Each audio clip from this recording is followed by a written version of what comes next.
Հայաստանը ողջունում է Ամերիկայի եւ Իրանի կայացրած կարևոր որոշումը դադարեցնել բոլոր ռազմական գործողությունները, X-ի իր էջում գրել է վարչապետ Փաշինյանը։ Մենք նաեւ բարձր ենք գնահատում միջնորդական ջանքերը, այդ թվում Պակիստանի ջանքերը, եւ խորապես համոզված ենք, որ դիվանագիտությունը պետք է գերակայի բոլոր չլուծված հարցերը լուծելու եւ Մերձավոր Արևելքում խաղաղությունը պահպանելու համար, նշել է Փաշինյանը։ Հայտնի է դարձել Իսլամաբադում կայանալիք բանակցություններում Իրանի եւ Միացյալ Նահանգների պատվիրակությունների ղեկավարների անունները հայտնել է իրանական գործակալությունը։ Իրանական կողմի բանակցային թիմը կգլխավորի Մեջլիսի նախագահ Մոհամմադ Բաղեր Ղալիբաֆը, իսկ ամերիկյան պատվիրակությունը կղեկավարի ԱՄՆ փոխնախագահ Ջեյդի Վենսը։ Բանակցությունների օրակարգում ըստ գործակալության ընդգրկված է Իրանի 10 կետից բաղկացած առաջարկների շրջանակը, որը ներառում է ոչ միայն միջուկային ծրագիրն ու տարածաշրջանային անվտանգության խնդիրները, այլև Իրանի նկատմամբ կիրառվող առաջնային ու երկրորդային պատժամիջոցների վերացումը, որոնք սկիզբ են առել շուրջ 45 տարի առաջ։ Միացյալ Նահանգների եւ Իրանի միջև գործող հրադադարը դեռևս փխրուն է, հայտարարել է ԱՄՆ փոխնախագահ Վենսը։ Որոշ մարդիկ կրակի դադարեցման մասին լուրին արձագանքեցին դրականորեն եւ ասացին ճիշտ բաներ, իսկ մյուսները օգտագործելով սոցիալական ցանցերը ըստ էության ստում են մեր ռազմական ձեռքբերումների մասին, նշել է Վենսը, հավելելով, որ նրանք ստում են համաձայնագրի բնույթի մասին, հավելել է փոխնախագահը։ 40-օրյա պատերազմից հետո միայն կարելի ասել Միացյալ Նահանգները նահանջեց։ Ոչ թե Թեհրանը ընդունեց Միացյալ Նահանգների ներկայացրած առաջարկները, այլև հակառակը Միացյալ Նահանգները համաձայնության եկավ ընդունելով Թեհրանի ներկայացրած 10 կետերը, որպես բանակցությունների հիմք բանակցային գործընթացի միջնորդ պետություն է դարձել Պակիստանը։ Նախ Իրանը պահանջում է Միացյալ Նահանգների ոչ ագրեսիայի պարտավորություն, Միացյալ Նահանգները նրա դաշնակիցները հետագայում պետք է չհարձակվեն Իրանի դեմ, եւ Միացյալ Նահանգները պետք է վստահելի երաշխիքներ տա Իրանին։ Վերլուծաբանների դիտարկմամբ բանակցային գործընթացի համար 2 շաբաթը բավականին կարճ ժամանակահատված է տարբեր հարցերում ընդհանուր հայտարարի գալու համար։ Բացի այդ, հնարավոր բանակցություններում կլինեն ուժեր, որոնք կաջակցեն Միացյալ Նահանգների եւ Իրանի միջև խաղաղության հաստատմանը։ Կլինեն նաեւ ուժեր, որոնք կխանգարեն, այդ թվում նաեւ Իսրայելը։ Կա բարձր հավանականություն, որ օրինակ 2 շաբաթ հետո կամ նույնիսկ 2 շաբաթը չլրացած կարող են նորից ծավալվել ռազմական գործողություններ։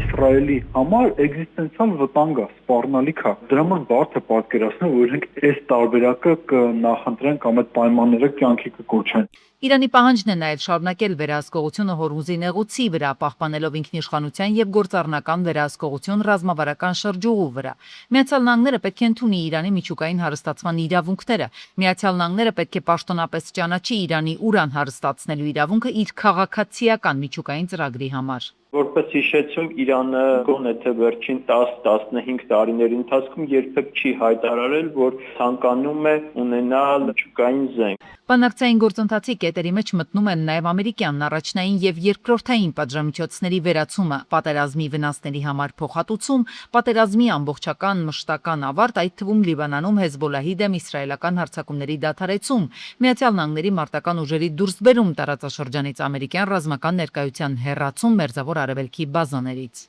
Եթե ունեք իրենք հասնեն նրան, որ ամերիկյան ռազմաբազաները տարածաշրջանից դուրս բերվեն Մերձավոր Արևելքից, դա եւս մեծ վկայություն է լինելու նրան, որ Իրան Իսլամական Հանրապետությունը աշխարհաքաղաքական պատկեր է կարողանում փոխել։ Ինչպես կփոխվի ուժերի հավասարակշռությունը Մերձավոր Արևելքում Հարավային Կովկասում, եթե պատկերացնենք, որ Իրանի Միացյալ Նահանգների իսրայելական տանդեմին ներկայացրած պահանջները իրագործվեն։ Թուրքիան կարողացավ, եթե ոչ միանշանակ շահող, ապա գոնե շահավետ դիրքերում գտնվել։ Իրենք ունեին հույս, որ Իրանի դեմ ռազմական գործողությունների ժամանակ Ադրբեջանը կլինի այն կենտրոնը, որի շնորհիվ իրենք կկարողանան ցամաքային օպերացիա իրականացնել ընդդեմ Իրանի։ Դա տեղի չունեցավ։ Ադրբեջանը քրիտիկական պահին չեկավ աջակցության Իսրայելին եւ Ամերիկայի Միացյալ Նահանգներին։ Իր նշանակությունը նվազելու է։ Ռուսաստանի դեպքում ըստ քաղաքագետի հստակ է, բոլոր դեպքերում Ռուսաստանի եւ Իրանի շահերը տարածաշրջանում պետք է հաշվի առնվեն։ Եթե փորձում են տարածաշրջանում հաստատված ստատուս քվոն փոփոխության ենթարկել առավել եւս այլ խաղացողների տարածաշրջան բերելով, Իրանը դարձել է մեր տարածաշրջանում եւ Մերձավոր Արևելքում իրավիճակ փոխող պետություն։ Ըստ վերլուծաբանների դեռ վաղ է խոսելը, թե Իրանը կդառնա հեգեմոն պետություն։ Այդ երկիրը բազմաթիվ վնասներ է կրել եւ պետք է կարողանա համոզել ու պարտադրել Միացյալ Նահանգներին փոխհատուցման հարցում։ Այնուամենայնիվ, 2 շաբաթվա ընթացքում ինչ հանգուցալուծում կլինի Միացյալ Նահանգներ-Իրան բանակցային գործընթացում, Ակնհայտ է, որ Վաշինգտոնյան պայմանավորվածությունները թրիփի վերաբերյալ կյանքի չեն կոչվելու։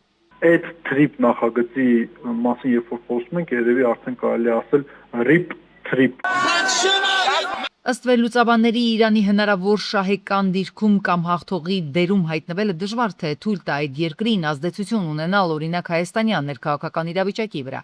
Բանն այն է, որ Իրանը չունի ազդեցություն գործելու նմանատիպ ինստիտուտներ։ Այս ամենի ֆոնին ըստ քաղաքագիտական եւ փորձագիտական համայնքի լավ կլինի, որ Հայաստանը տարածաշրջանում դիրքավորվի Իրանին որպես հումանիտար աջակցություն տրամադրող երկիր։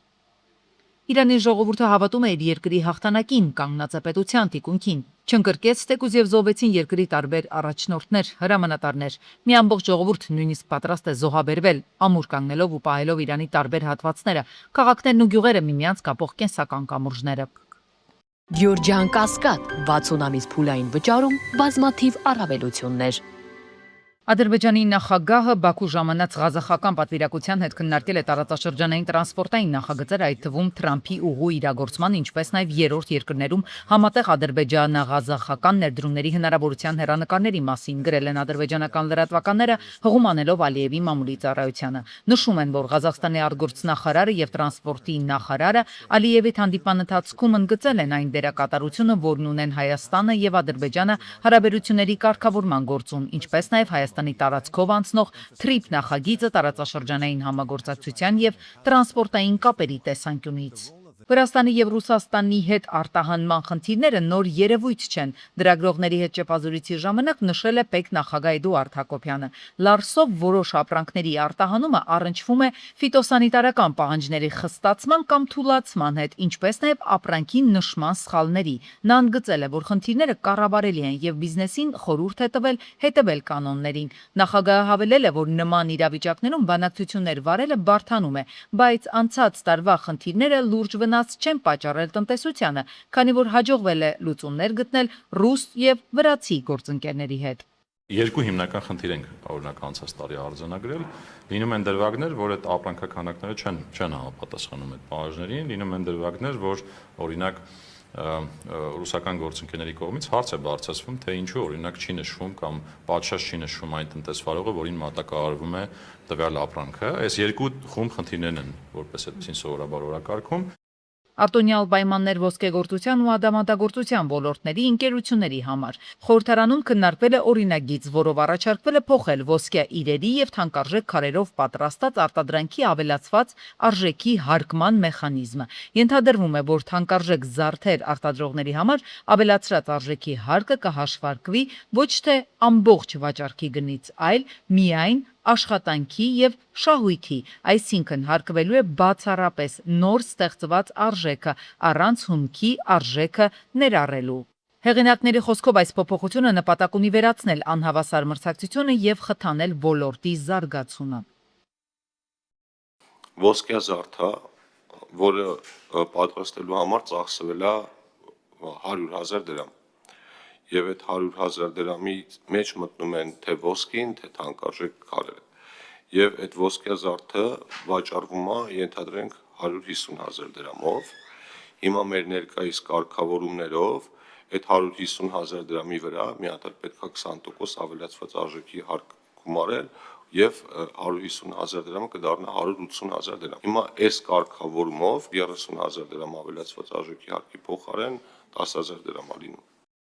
Տարածքային կառավարման եւ ենթակառուցվածքների նախարարի տեղակալը ընդունել է Հայաստանում Իրանի դեսպանին։ Հանդիպան ընթացքում քննարկվել է ենթակառուցվածքների զարգացման համատեղ ծրագիրը, մասնավորապես Քաջարան-Ագարակ ճանապարհի շինարարության ընթացքը, եւ ընդգծվել է, որ աշխատանքները կավարտվեն 2027 թվականին իրանական գործընկերության ակտիվության շնորհիվ։ Բենզալցակայաններում անվտանգության պահանջների խախտումները շարունակում են մտահոգիչ մնալ։ Ամենահաճախ արձանագրվող խնդիրների շարքում են շենք շինությունների միջև սահմանված միջտարածությունների չպահպանումը, անվտանգության կղզյակների բացակայությունը, ինչպես նաև հրդեհի ազդարարման ինքնաշխատ համակարգերի բացակայությունը։ Մասնագետների խոսքով այս խախտումները կարող են լուրջ ռիսկեր առաջացնել, վտանգելով ինչպես աշխատակիցների, այնպես էլ քաղաքացիների անվտանգությունը։ 2023-ից սկսած Երևանում գործող բենզալցակայաններում, գազալցակայաններում եւ նավթամթերքի պահեստարաներում իրականացվել են լայնածավալ ստուգումներ։ Արդյունքում ավելի քան 100 տնտեսվարողների գործունեությունը դադարեցնելու որոշում է կայացվել։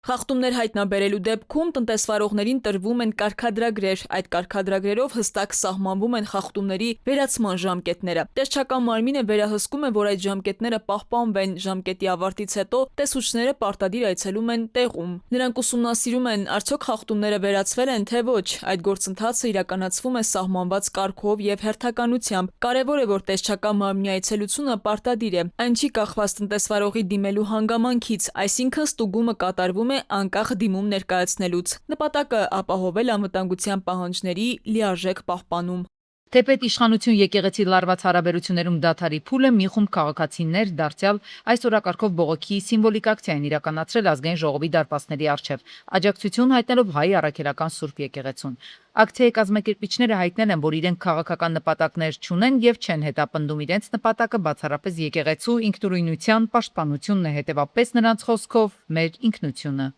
Առաջին հերթին բոլորը պետք է ընկալեն իրենց մեղավորությունը, բոլորը։ Երբեմն մենք չենք կարող հասնել բոլորի պատմության փոփոխության վրա։ Երբեմն մենք հասկանում ենք, որ մեր ակցիաներով, մեր ինչ-որ քայլերով մենք չենք փոխի Հայաստանի վիճակը միգուցե, չնայած կարող է եւ փոխենք, բայց մենք փոխում ենք մեր պատմությունը։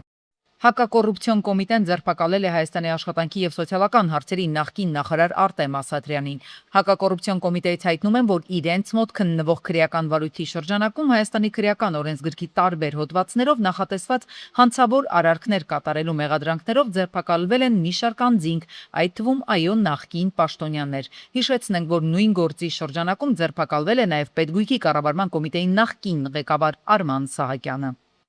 Ներքին գործերի նախարարության քրեական ոստիկանության եւ քննչական կոմիտեի ծառայողները հերթական խուզարկությունների արդյունքում զենք զինամթեր եւ թմրամիջոցներ են հայտնաբերել, 4 անձ ձերբակալվել է։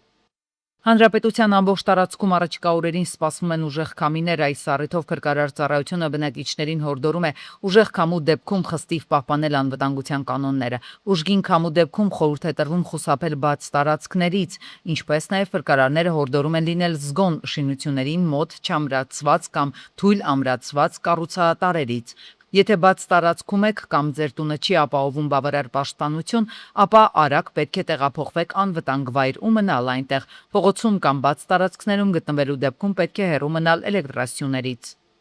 Կադրերում երևում է, թե ինչպես է թուրքական համարանի շով բեռնատարը վթարված հայտնվել մայթի վրա։ Մեքենան հյուսիս-հարավ նոր կառուցված ճանապարհի մոտ բախվել է մեկ այլ բեռնատարի, ապա առաջ ընթացել, անցել բազալտի եզրաքարի վրայով, կոտրել երկաթե էլեկտրասյունը, ապա բնակչի տան քարե պարիսպը։ Վերջին շրջանում ճանապարհներին նկատվում է օտարերկրյա բեռնատարների ակտիվ հոսք, եւ դրանց մասնակցությամբ ճանապարհատրանսպորտային պատահարները հաճախ են հայտնվում լրահոսում։ Մասնագետների գնահատմամբ բեռնատարների մասնակցությամբ վթարները մեծամասամբ տեղի են ունենում վայրեջքային եւ շրջադարձային հատվածներում, հիմնականում պայմանավորված իրենց բեռնվածությամբ։ Փորձագետները պատճառներից առանձնացնում են վարորդների անուշադրությունը եւ տեղեկատու ցուցանակներին չհետևելը։ Պատահարների պրակտիկան ցույց է տալիս, որ վարորդները հաճախ փորձում են վայրեջքային հատվածի շրջադարձային հատվածում անընդհատ ծանրաբեռնել իրենց բանվորական արգելակային համակարգը, ինչն էլ հանգեցնում է իր հերթին արդեն ճանապարհատրանսպորտային պատահարի։ Հայաստանի ճանապարհներին երթևեկության անվտանգության կարևոր բաղադրիչներից մեկը ճանապարհային նշանների առկայությունը ու դրանք հստակ հասկանալն է։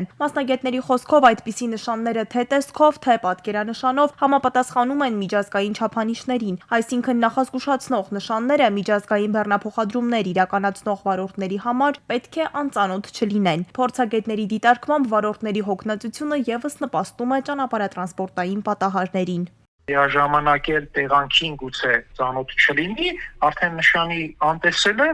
իրեն հանգեցնում է, որ ինքն իրեն զրկեց տվյալ հնարավորությունից, որտեղ ժամանակին պետք է տեսնել եւ միջոցներ ձեռնարկել։ Իսկ եթե ժամանակին միջոց չես ձեռնարկում, հաճախ զրկված ես լինում նաեւ պատահարը կանխելու հնարավորությունից։ Լեռնային ճանապարհների նեղ լինելու հանգամանքն է նաև դառնում պատճառ, որ օտարերկրյա բեռնատարների վարորդները դժվարանում են անցնել այդ հատվածները, մանավանդ ձմռան ամիսներին։ Մասնագետները նկատում են նաև այն, որ օտարերկրյա վարորդները նույնիսկ ալկոհոլի ազդեցությամբ են վարում մեքենաները։ Բեռնատարների հետ վթարների մեծամասնությունը թեթև մարդատարների վարորդների անհանդուրժողականության եւ չզիջելու հետևանք է լինում։ Մանր վթարները բեռնատարների հետ մեր մոտ հիմնականում օրինակ շրջանաձև երթևեկություններում ու նաև խցանումների ժամանակ են տեղի ունենում։ Դրա լավագույն լուծումը, որ ժամային գրաֆիկով տարանջատվեն երթևեկությունները։ Մասնագետներն ահազանգում են, որ բեռնատարների մասնակցության պատահարների դեպքում խնդիրներ են առաջանում նաև ապա ոլորտում, քանի որ բեռնատարների վարորդները կնքում են կարճաժամկետ պայմանագրեր եւ դեպքից հետո լքում են երկիրը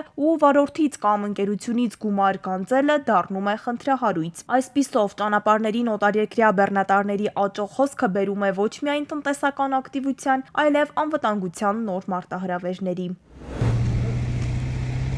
Նույն օրն ու Բարաշեն Մասիս ճանապարհին բախվել են Ford Transit-ը, բեռնատար Գազելը, Mercedes-ը, Volkswagen-ը եւ VAZ 2107-ը։ 3 հոգու առաջին օգնության են հասել քաղաքացիները, օպերատիվորեն ժամանած Մասիս բժշկական կենտրոնի շտապօգնության բժիշկները, ոստիկանության բարեկային ծառայության Արարատի մարզի գումարտակի բարեկները։ Նրանք տեղափոխվել են Մասիս բժշկական կենտրոն։ Տեղում էին ոստիկանության բարեկային ծառայության Երևան քաղաքի գնդի առաջին գումարտակի բարեկները։ Նախնական տեղեկություններով վթարի մեղավորը եղել է Ford-ի վարորդը, ով բախվել է նշված մեքենաներին, ինչի հետևանքով էլ Գազելը կողաշրջվել է։ Եվ տեղում պարզվել է, որ վթարը տեղի ունեցել Արարատի մարզի վարչական տարածքում։ Մոտ մի քանի մետր այն կողմ արդեն Երևանի վարչական տարածքն է։ Դրա համար էլ Երևանի բարեկներն էլ են ժամանել, բայց տեղում պարզվել է, որ վթարը պետք է սպասարկվի Արարատի մարզի բարեկների կողմից։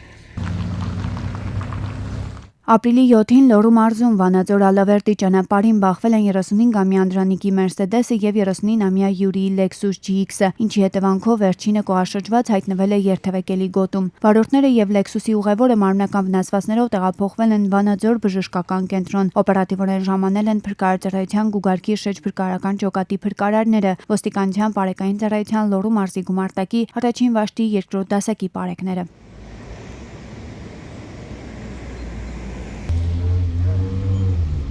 Իսկ հարավ-արևմտյան թաղամասից դեպի նոր հյուսիս-հարավ կառուցված ճանապարհին Հովո բեռնատարը բախվել է երկաթե պաշտպանիչ ճաղավանդակին, հայտնվել կամրջի հարևանությամբ երթևեկելի գոտում։ Ժամանել են փրկարարության Երևանի թիվ 7-րդ հրշեջ փրկարարական ջոկատի փրկարարները։ Վթարի հետևանքով վնասվել են Hyundai Elantra-ն, Toyota Camry-ն, Honda Fit-ը ու Kia-ն։